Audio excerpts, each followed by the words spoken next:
안녕하세요. 토픽 200자 연습 문제 풀어보겠습니다. 200자 글쓰기 같이 어떻게 쓸지 공부해 볼 거예요. 문제 먼저 보겠습니다. 다음 서울 시민의 흡연율 변화에 대한 글을 쓰세요. 그래프가 두 개 있어요. 흡연율에 대한 그래프가 있고 그 이유를 설명한 그래프가 있고 그리고 전망에 관한 내용이 있어요. 200자를 쓸 때 어떤 순서로 쓰면 좋을지 같이 공부해 보겠습니다. 자, 200자 쓰기 순서는 첫 번째, 꼭 써야 할 곳을 표시하는 거예요. 그리고 두 번째, 표시가 10개면 결론을 쓰지 않아요. 세 번째, 순서를 정합니다. 네 번째, 표시한 곳을 글로 써보는 거예요. 그리고 다섯 번째로 서론, 표 내용, 결론에서 글을 마치는 겁니다. 자, 다시 한번 볼게요. 자, 꼭 써야 할 곳을 표시해요. 어떤 내용을 써야 되나요?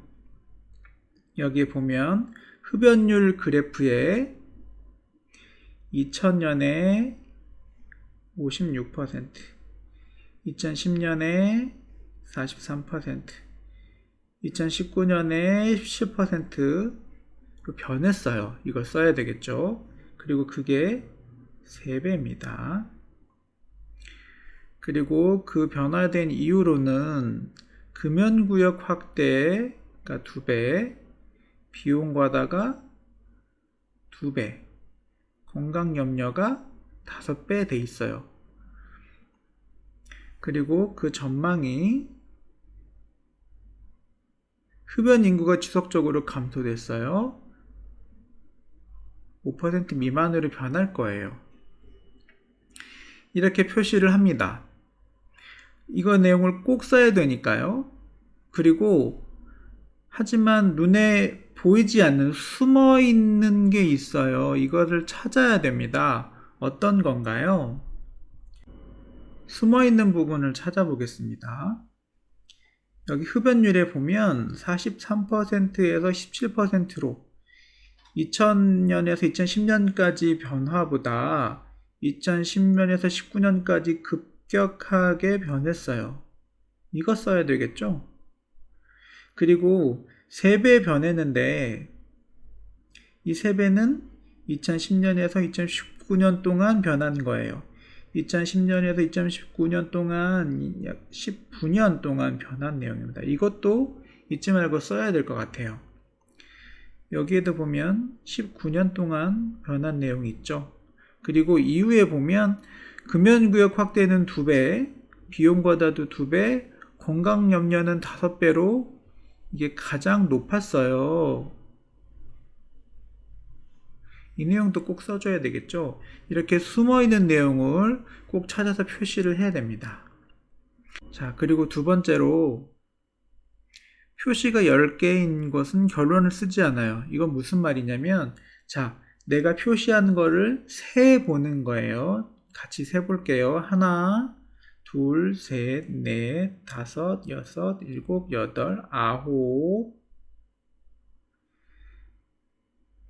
열하나, 열둘, 열셋, 열넷, 열다섯, 열여섯.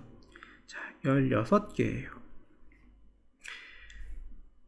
표시가 10개가 넘으면 결론은 쓰지 않아도 돼요. 써야 할 내용이 많기 때문에 결론을 쓰지 않아도 됩니다. 그리고 표시가 15개가 넘어가면 써야 될 내용이 많아요. 이 문제는 그래프가 2개나 있어요. 그래서 써야 할 내용이 많아요. 그러니까 글씨를 조금씩 줄여서 너무 길게 많이 쓰면 300자가 넘어갈 수도 있으니까 줄여서 써야 됩니다. 자, 그리고 세 번째로 순서를 정하는 거예요. 글을 어떤 순서대로 쓸 건지 한번 생각해 보는 거죠. 같이 한번 볼게요. 자, 처음에 2000년에서 56%로 2010년에서 43%로 2019년에서 17%로 그리고 2010년에서 19년 때까지 급격하게 변했어요. 이렇게 순서대로 쓰면 좋겠죠. 그리고 19년 동안 3배로 변했어요. 이렇게 순서를 어떤 순서대로 쓸 건지를 생각을 하는 거예요. 그리고 지금 흡연율을 설명을 했는데 그 다음에 이유를 설명할지 전망을 설명할지 생각해야 되겠죠. 물론 흡연율이 왜 늘었을까요? 그리고 앞으로는 어떻게 될까요? 이렇게 순서대로 쓰는 게 좋아요. 자, 그래서 이유로는 19년 동안 금연구역 비용 확대, 건강염려로 변했고 근데 건강염려가 5배에 가장 높았다 이렇게 쓰면 되겠죠. 그리고 전망은 이렇게 이런 순서로 글을 써야 되겠네요. 자, 그리고 네 번째로는 표시한 곳을 글로 써보는 거예요. 2000년에는 56%, 2000년에는 56%, 2010년에는 43%로 감소했어요. 2019년에는 17%로 급격하게 감소했어요. 그리고 19년간 3배로 감소했어요.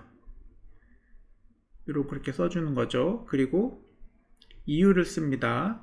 19년간 금연구역 확대가 2배, 19년간 금연구역이 2배, 비용이 2배,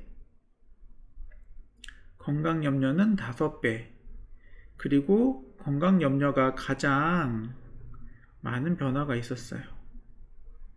이렇게 쓰고 마지막으로 전망에 대해서 흡연 인구는 2030년에는 이렇게 간략하게 메모를 하는 거죠. 그리고 마지막으로 5번째, 서론, 표, 내용, 결론 순서대로 완성을 하는 겁니다. 자, 이렇게 메모한 것들을 잘 글로 연결해서 씁니다. 처음에 서론을 쓰시고 그리고 그 뒤에 결과들을 쭉 이어서 쓰는데 내가 정리한 내용들이 잘 연결되도록 사이를 이어서 잘 써야 되겠죠. 이렇게 잘 쓰려면 평소에 쓰는 연습을 조금은 해야 돼요. 그래서 마지막에 마무리를 합니다. 글자 수가 너무 많다면 결론을 쓰지 않는 걸로 하면 되겠습니다. 자, 여러분도 쓸 수 있겠죠? 제가 쓴 모범 답안이라고 생각한 글을 아래에 적어 두겠습니다. 한번 보고 같이 공부해 보세요. 화이팅!